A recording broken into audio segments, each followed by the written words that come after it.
आज आपके साथ एक नए तालीमी वीडियो के साथ हाजिर हूँ। बच्चों, अपने इर्द गिर्द नजर डालो। तुम्हें क्या नजर आता है? टेबल, कुर्सी, टीवी, अम्मी, अब्बू, भाई, बिल्ली, ये सब तुम्हारे घर में नजर आते हैं ना?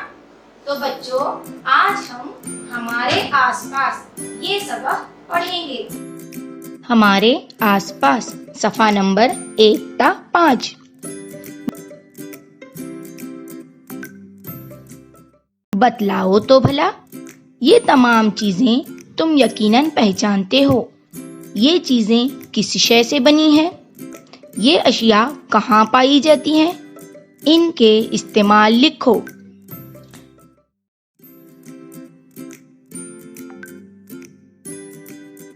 इस तस्वीर की चीज़ों को भी तुम पहचान सकते हो। ये चीज़ें कहाँ मिलती हैं? इनके इस्तेमाल लिखो। आओ आसपास नज़र डालें। हमारे आसपास अनगिनत अशिया मौजूद हैं। इन तमाम से मिलकर हमारा माहौल बनता है। इसमें मिट्टी, पत्थर, कंकर पाए जाते हैं। नदी, नाले, तालाब मौजूद हैं। हवा है, पहाड़ और टेकरियां हैं। सुनसान और बयाबान जंगलात हैं। खेत, घर और रास्ते भी हैं। मुख्तलिफ किस्म के जानवर हमारे अतराफ पाए जाते हैं। मुख्तलिफ किस्म के दरख्तों, झाड़ियों और बेलों से हमारा माहौल सजा हुआ है। हम भी माहौल का एक हिस्सा ही हैं। रास्ते में पड़ा हुआ पत्थर। अब हम अपने माहौल में मौजूद एक पत्थर और एक चिड़िया का मवाजना करेंगे। पत्थर जहाँ है वहीं पड़ा रहेगा। उसे किसी ने उठाकर कहीं रखा तब ही इसकी जगह तब्दील होगी। पत्थर कुछ खाता नहीं, इसलिए उसकी बढ़ोतरी भी नहीं होगी। पत्थर बच्चों को जन्म नहीं देता। चिड़िया इससे मुख्तलिफ है। चिड़िया घोंसला बनाती है। उसके लिए चिड़िया खुद इधर उधर जाती है। चिड़िया कीड़े और अनाज के दाने खाती है। इसको खाने से चिड़िया में बढ़ोतरी होती है। चिड़िया घोंसले में अंडे देती है। अंडों से बच्चे निकलते हैं। चिड़िया इनकी अच्छी तरह देखभाल करती है। चिड़िया और पत्थर के दरमियान ये फर्क क्यों नजर आता है? चिड़िया जानदार है और पत्थर बेजान। हमारे अतराफ पाई जाने वाली चीजों के दो ग्रोह हैं, जानदार चीजें और गैर जानदार चीजें। चिड़िया और जानदारों के भी दो ग्रोह होते हैं, नबातात और हैवानात।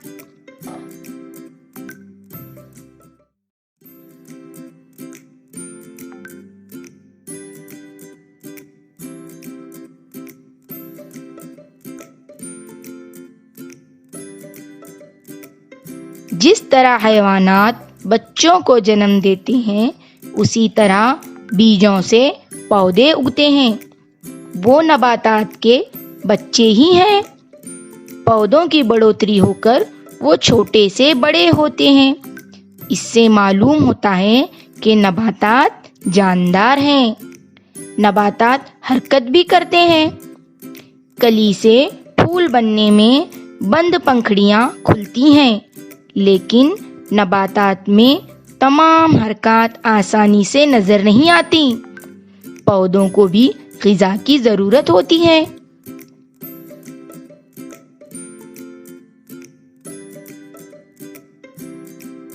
नबातात हैवानात की तरह एक जगह से दूसरी जगह नहीं जा सकते। वो जड़ के सहारे से एक ही जगह कायम रहते हैं। नबातात और हैवानात में ये एक बड़ा फर्क है।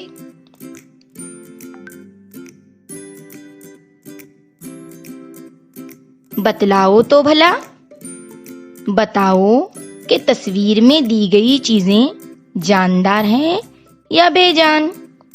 अगर वो जानदार हैं تو نباتات ہیں یا حیوانات؟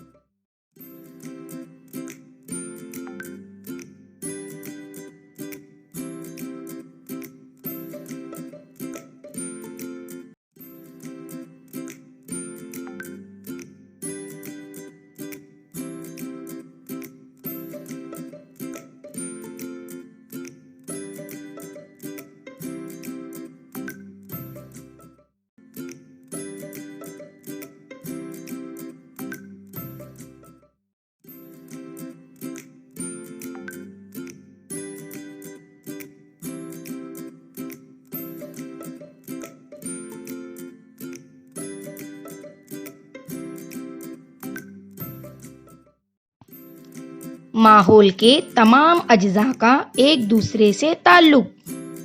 پانی اور ہوا ماحول ہی کے اجزاء ہیں۔ ہر جاندار کو ان کی ضرورت ہوتی ہے۔ اسی طرح تمام جانداروں کو غذا کی ضرورت ہوتی ہے۔ یہ غذا انہیں ماحول ہی سے حاصل ہوتی ہے۔ زندہ رہنے کے لیے دوسری چیزیں بھی جانداروں کو ماحول ہی سے ملتی ہیں۔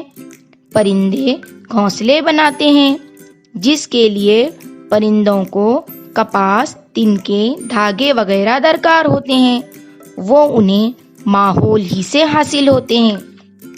انسان ماحول سے کئی چیزیں حاصل کرتا ہے۔ کپاس، اون، ریشم ماحول ہی سے ملتے ہیں۔ ان سے ہم کپڑے بنتے ہیں۔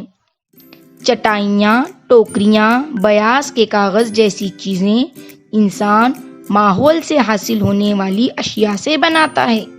گھر بنانے کے لیے درکار مٹی، پتھر اور لکڑی انسان کو ماحول ہی سے ملتی ہیں۔ چند نباتات کے بیج ہوا کے ذریعے منتشر ہو جاتے ہیں، جس کی وجہ سے مختلف جگہوں پر ان نباتات کے نئے پودے اگ آتے ہیں۔ یعنی نباتات کو بھی ماحول سے مدد ملتی ہے۔ جاندار ماحول سے جو چیزیں حاصل کرتے ہیں، ان کا ماحول پر کیا اثر ہوتا ہوگا؟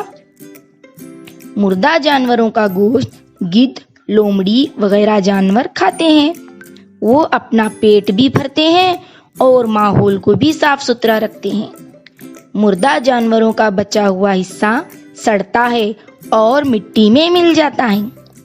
درختوں کے پتے گرتے ہیں اور مٹی میں گر کر سڑ جاتے ہیں، جس کی وجہ سے مٹی زرخیز ہوتی جاتی ہے۔ یعنی بے جان چیزوں میں بھی جاندار چیزوں کی وجہ سے تبدیلی پیدا ہوتی ہے۔ کیا تمہیں معلوم ہے؟ بھیڑ کے جسم پر بڑے بڑے بال ہوتے ہیں۔ یہ جھاڑیاں کھاتی ہیں۔ اس دوران چند پودوں کے بیج اس کے بالوں میں اٹک جاتے ہیں۔ بھیڑ جب دوسرے مقام پر جاتی ہے تو وہ بیج وہاں گر جاتے ہیں۔ اس وجہ سے مختلف مقامات پر نباتات کے نئے پودے تیار ہوتے ہیں۔ یعنی جاندار اور نباتات دونوں ہی ایک دوسرے کی مدد کرتے ہیں۔ تو بچوں، دیکھا آپ نے کتنا خوبصورت ویڈیو تھا۔ تو بچوں، اس ویڈیو سے ہم نے کیا سیکھا کہ ہمارے آس پاس جاندار اور غیر جاندار یہ بہت ساری اشیاء ہیں، اور جانداروں کے بھی دو گروہ ہیں، نباتات اور حیوانات۔ نباتات میں پیڑ، پودے، بیلیں، گھاس پھوس یہ آتی ہیں، اور حیوانات میں جانور، چرندے، پرندے اور انسان آتے ہیں۔ تو بچوں، سبق سمجھ میں آیا نا؟ اس سبق سے متعلق آپ سب گھر میں ایک فہرست بنائیں گے، جس فہرست میں جاندار اور غیر جاندار اس قسم کے 2 کالم کر کے یہ فہرست تیار کیجیے، اور اپنے آس پاس کے تمام چیزوں کا شمار اس فہرست میں کیجیے۔ اللہ حافظ۔